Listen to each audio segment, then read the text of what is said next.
ಶ್ರೀ ಗುರುಭ್ಯೋ ನಮಃ. ಹರಿ ಓಂ. ಭಾಗವತ ಸುಸಂಮೋದ ಶ್ರೋತೃಗಳಿಗೆ ಸುಸ್ವಾಗತ. ಹಿಂದೆ ನಾವು 11ನೆಯ ಎಪಿಸೋಡ್ನಲ್ಲಿ ಸುಮಾರು 378 ಪ್ರಶ್ನೆಗಳವರೆಗೆ ಚಿಂತನೆಯನ್ನು ನಡೆಸಿದ್ದೇವೆ. ಇದೀಗ 12ನೇ ಎಪಿಸೋಡ್ನಲ್ಲಿ 379ನೇ ಪ್ರಶ್ನೆಯಿಂದ ಮುಂದಿನ ಪಾಠವನ್ನು ತಿಳ್ಕೊಳ್ಳೋಣ. ವೇದಜ್ಞರು, ವೇದ ಪ್ರಚಾರಕರು ಯಾರ್ಯಾರು? ಜೈಮಿನಿ, ಸುಮಂತು ಮುಂತಾದ ಮುನಿಗಳು ಈ ವೇದ ಪ್ರಚಾರಕರು, ವೇದಜ್ಞರು ಆಗಿದ್ದಾರೆ. ಹಾಗಾದರೆ ವೇದ ನಿಗೂಢವಾಗಿದೆ ಅಂತ ಹೇಳೋದಾಗಿದ್ದರೆ ಕನಿಷ್ಠ ಈ ವೇದ ಪ್ರಚಾರಕರು ಅವರಾದರೂ ಸಹಿತ ವೇದಾಭಿಪ್ರಾಯವನ್ನು ಸ್ಪಷ್ಟವಾಗಿ ಯಾಕೆ ಹೇಳಿಲ್ಲ? ಅಪಾರ ಸಮುದ್ರದಂತೆ ವೇದದ ಆಳ ಅಗಲಗಳು ಗುರೂಪದೇಶವಿಲ್ಲದೆ ಯಾರಿಗೂ ತಿಳಿಯೋದಿಲ್ಲ. ಮುಖ್ಯ ಪ್ರಾಣನೇ ಮುಖ್ಯ ಗುರು. ಮನ ಆದಿ ಇಂದ್ರಿಯಾಭಿಮಾನ ದೇವತೆಗಳು ಮಾತ್ರ, ಮುಖ್ಯ ಪ್ರಾಣ ಮನಸ್ಸು ಮುಂತಾದ ಇಂದ್ರಿಯಾಭಿಮಾನ ದೇವತೆಗಳು ಮಾತ್ರ ಹರಿ ಅನುಗ್ರಹದಿಂದ ತಿಳಿದಿದ್ದಾರೆ. ಮುಖ್ಯ ಪ್ರಾಣನೇ ಸಕಲರಿಗೂ ವೇದೋಪದೇಶಕ. ಆ ವೇದದಲ್ಲಿ ಸ್ಪರ್ಶ, ಸ್ವರ, ಊಷ್ಮ, ಅಂತಸ್ಥ ಮುಂತಾದ ವರ್ಣಗಳಿಂದ ಕೂಡಿದ ವೇದವನ್ನು ಆದ್ಯಂತ ತ್ರಿಮಾತ್ರ ಪ್ರಣವಯುಕ್ತವಾಗಿ ವಾಯುದೇವನು ಉಚ್ಚರಿಸುತ್ತಾನೆ. ಸ್ಪರ್ಶ ಅಂದ್ರೇನು? ಕಾದಯೋ ಮಾವಸಾನ ಸ್ಪರ್ಶಾ, ಕದಿಂದ ಮದವರೆಗೆ ಅಂದರೆ 5 ವರ್ಗೀಯ ವ್ಯಂಜನಗಳು, 5 ವರ್ಗ. ಕ ವರ್ಗ ಕ ಚ ಟ ತ ಪ, ಕ ಖ ಗ ಘ ङ, ಚ ಛ ಜ ಝ ಞ, ಕ ಚ ಟ ಟ ಠ ಡ ಢ ಣ, ತ ಥ ದ ಧ ನ, ಕ ಚ ಟ ತ ಟ ಠ ಡ ಣ, ತ ತ ದ ನ, ಕೊನೆಗೆ ಪ ಪ ಬ ಮ. ಹೀಗೆ 25 ಅಕ್ಷರಗಳಿಗೆ ಕಾದಯೋ ಮಾಮಸಾನ ಸ್ಪರ್ಶಾಹ, ಇವುಗಳಿಗೆ ಸ್ಪರ್ಶಾಕ್ಷರ ಅಂತ ಕರೀತಾರೆ. ಸ್ವರ ಅಂದ್ರೇನು? ಅ, ಆ, ಇ, ಈ ಇವೆಲ್ಲ ಸ್ವರಾಕ್ಷರಗಳು. ಊಷ್ಮ ಅಂತಂದ್ರೇನು? ಶ್, ಷ್ ಅಂದರೆ ಶ, ಶ, ಸ, ಹ.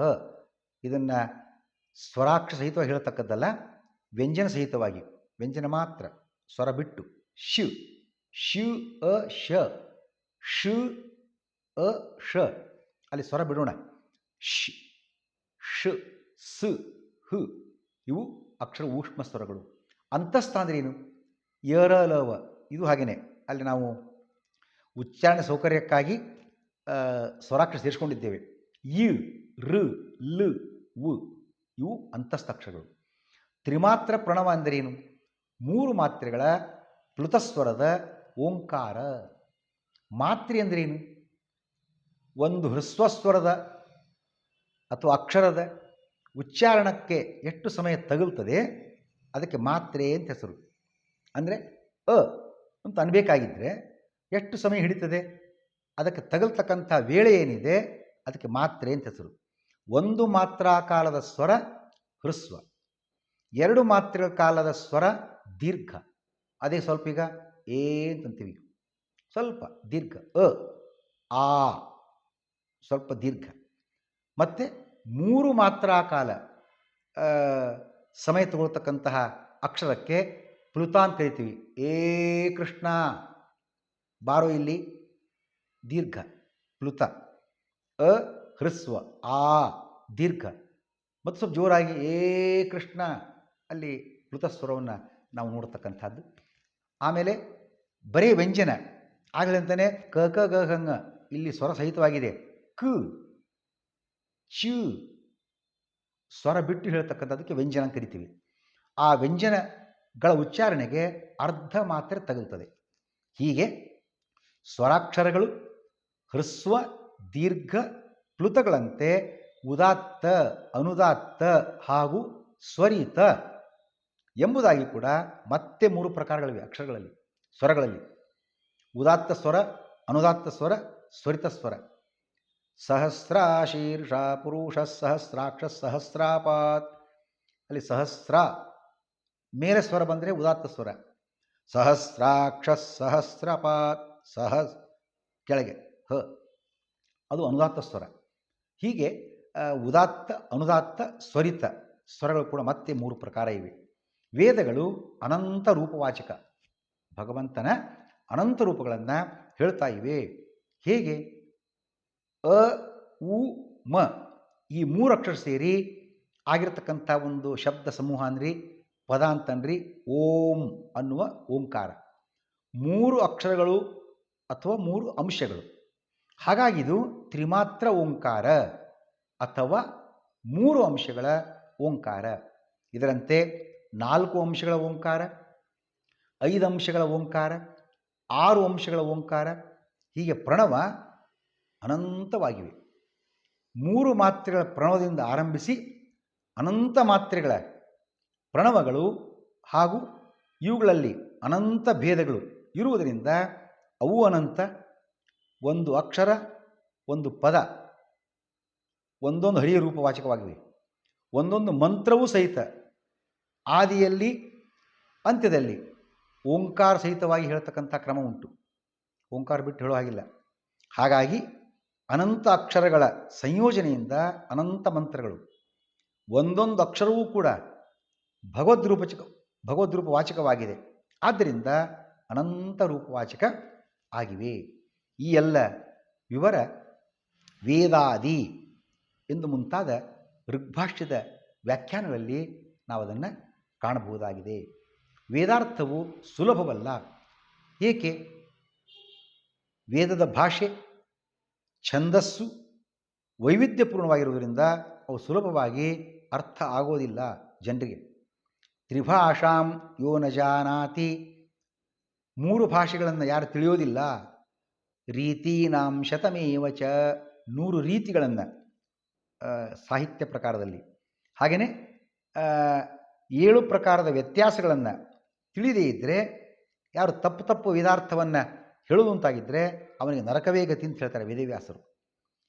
ಹಾಗಾಗಿ ವೇದಾರ್ಥ ಜ್ಞಾನಕ್ಕೆ ಶಿಕ್ಷಾ ವ್ಯಾಕರಣಂ ಛಂದೋ ನಿರುಕ್ತಂ ಜ್ಯೋತಿಷಂ ತಥಾ ಕಲ್ಪಶ್ಚೇತಿ ಷಡಂಗಾನಿ ವೇದಸ್ಯಾಹುರ್ಮನೀಷಿಣಃ. ಶಿಕ್ಷಾ ವ್ಯಾಕರಣ ಮುಂತಾದ ಷಡಂಗಗಳ ಅಧ್ಯಯನ, ಶಿಕ್ಷಾ ವ್ಯಾಕರಣ ಛಂದಸ್ಸು ನಿರುಕ್ತ ಜ್ಯೋತಿಷ ಕಲ್ಪ. ಈ ಹಿನ್ನೆಲೆಯಲ್ಲಿ ಇಷ್ಟೆಲ್ಲ ತಿಳ್ಕೊಳ್ಬೇಕಲ್ಲ. ಇಷ್ಟೆಲ್ಲ ಓದಿದಾಗಲೇ ವೇದಾರ್ಥ ಜ್ಞಾನ ಆದೀತು. ಅವಕ್ಕಿಂತ ಮುಂಚೆ ಇಷ್ಟು ಅಧ್ಯಯನ ಆಗಬೇಕು. ಷಡಂಗಗಳ ಅಧ್ಯಯನ, ತ್ರಿಭಾಷೆಗಳ ಪರಿಚಯ, ರೀತಿ, 100 ರೀತಿಗಳ ಪ್ರಭೇದಗಳು ಇವೆಲ್ಲ. ವೇದದ ಭಾಷೆ ಎಷ್ಟು? 3 ಭಾಷೆಗಳು ಅಂತ ಹೇಳಿದ್ವಿ. ತ್ರಿಭಾಷಾಂ ಯೋ ನ ಜಾನಾತಿ, ಯಾವುದು ವೇದದ ಭಾಷೆ? 3. ದರ್ಶನ ಭಾಷೆ, ಗುಹ್ಯ ಭಾಷೆ, ಸಮಾಧಿ ಭಾಷೆ ಎಂಬುದಾಗಿ 3 ಭಾಷೆಗಳು. ದರ್ಶನ ಭಾಷೆ ಎಂದರೇನು? ಇದೀಗಾಗಲೇ ಹಿಂದೆ ಬಂದಿದೆ ಪ್ರಾರಂಭದ 1ನೇ ಸ್ಕಂದದಲ್ಲೇನೆ. ಇತರ ದರ್ಶನಗಳ ಬೇರೆ ದರ್ಶನ ಇದೆ. ಚಾರವಾಕ ದರ್ಶನ, ಬೌದ್ಧ ದರ್ಶನ, ನೈಯಾಯಿಕ ದರ್ಶನ. ದರ್ಶನ ಅಂದರೆ ಮತ ಅಂತರ್ಥ. ಅವುಗಳ ವಿಚಾರವನ್ನು ಸರಿ ತಪ್ಪು ವಿಮರ್ಶೆ ಮಾಡದೆ ಅವರು ಈ ರೀತಿ ಹೇಳ್ತಾ ಇದ್ದಾರೆ ಅಂತ ಅನುವಾದ ಮಾಡತಕ್ಕಂಥ ಕ್ರಮಕ್ಕೆ, ಹೇಳ್ತಕ್ಕಂಥ ಕ್ರಮಕ್ಕೆ ದರ್ಶನ ಭಾಷೆ ಅಂತ ಹೆಸರು. ಗುಹ್ಯ ಭಾಷೆ ಅಂದ್ರೇನು?